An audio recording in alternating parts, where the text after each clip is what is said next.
Good morning, guys. Happy Monday. Thank you for joining me in Poetry Corner and welcome.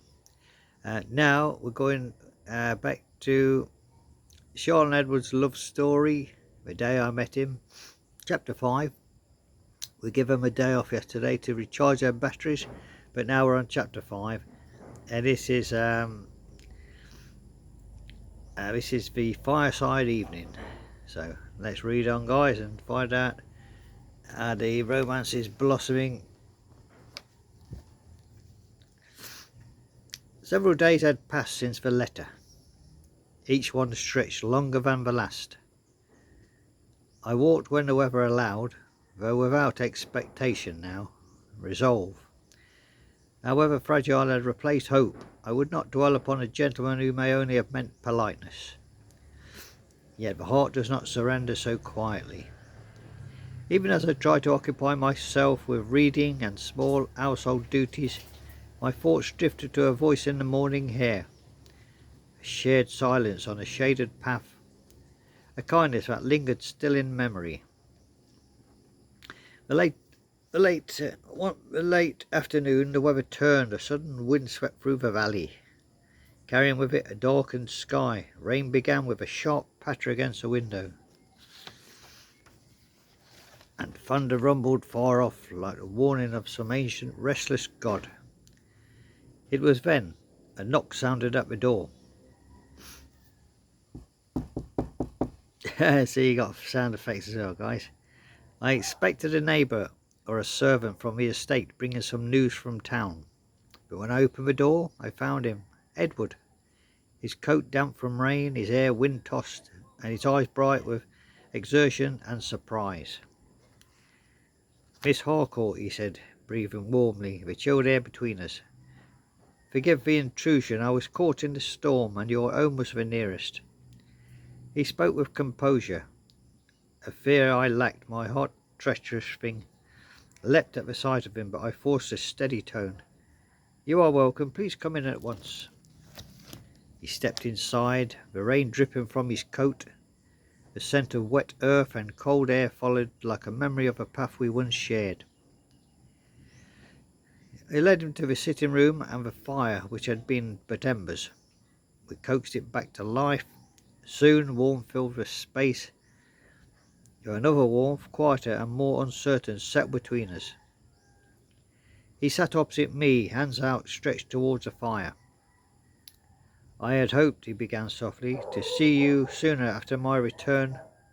My letter reached me only recently." I finished his sentence.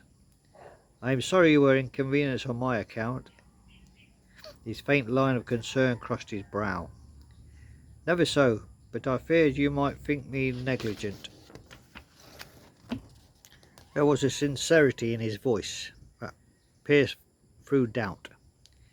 Yet pride and diffidence, protective pride, held me still. "It is no matter," I replied. "I assure you I did not presume upon time." He studied me then, as weighing truth against propriety. "Miss Harcourt," he said at last, "there are times when silence is more painful than speech. Forgive my boldness, but I would not have you think lightly of our acquaintance. It has been of an uncommon value to me." The fire crackled, the storm struck harder against the panes. I felt the moment shift, like the world holding its breath. "I am glad." I managed to soften my voice, but my voice betrayed me, for it has not been unvalued on my side too. A quiet settled, comforting, fragile, profound.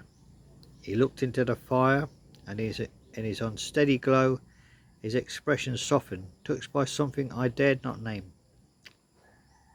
Outside the rain lashed and branches bent, but within the small room time felt suspended in the hush of between spoken and unspoken things. At last he rose, though the storm still raged. "I should not remain," he said reluctantly. "The weather will ease soon. You will be safer waiting a little longer," I murmured.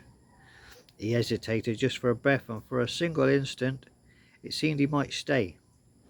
Then, with a gentle inclination of his head, another day perhaps when the sky is kinder. I watched from the doorway as he stepped back out into the wild, wind-torn world. He looked once over his shoulder and said nothing, but his look held more than words could. I closed the door softly and stood for a moment in stillness, feeling something fragile but unmistakable flicker into being. Hope. Not the naive bloom of first regard, but a deeper trembling thing, brave enough to return even after doubt. So there you go, guys. Sean Edwards' love story. They've been reunited after his time away. He's gone back out into the storm, and Charlotte is filled with new hope in their relationship.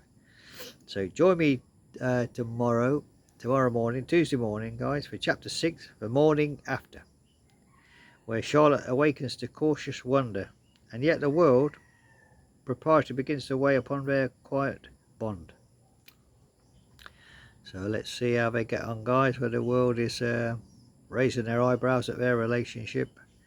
So we'll see. We'll go back tomorrow to Charlotte and Edward's love story, the day I met him, and we'll see how Charlotte is coping then. So there you go, guys.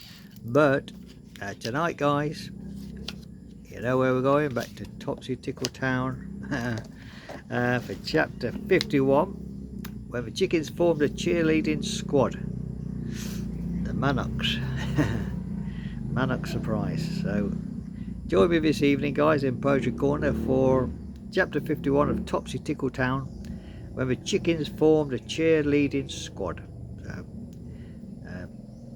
then join me in the morning for Sean Edwards' love story, the day I met him. That'll be chapter 6, won't it? Chapter 6, the morning after. So there you go, guys. Hope you enjoyed that. It's an interesting little story seen through the eyes of Charlotte, her reflections and emotions. So we'll see how they get on tomorrow morning. So there you go, guys. Let's hope and pray for them that you get together. And until then, guys, thank you for joining me in Poetry Corner. Happy Monday to one and all. God bless us all. Have a lovely day. I don't know where the sunshine is today. It's all grey and cloudy. Milky white sky, milky grey clouds. But never mind. That doesn't stop us from our poems and giving us a little smile, setting us up for the day. So until then, thank you for joining me, guys, and have a very lovely day. Whatever you're doing, stay safe, stay blessed, and let's have some coffee, guys. But remember, it's poetry before coffee, and it's Charlotte and Edward's love story before coffee. So there you go, guys. Let's take a sip. Oh, lovely. That woke me up. There you go, guys. Thank you for joining me, and have a very lovely day, guys, and take care. Join me tonight for Topsy Tickle Town. Well, we'll go and see what the chickens are up to for Mannock.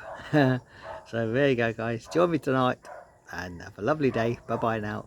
God bless us.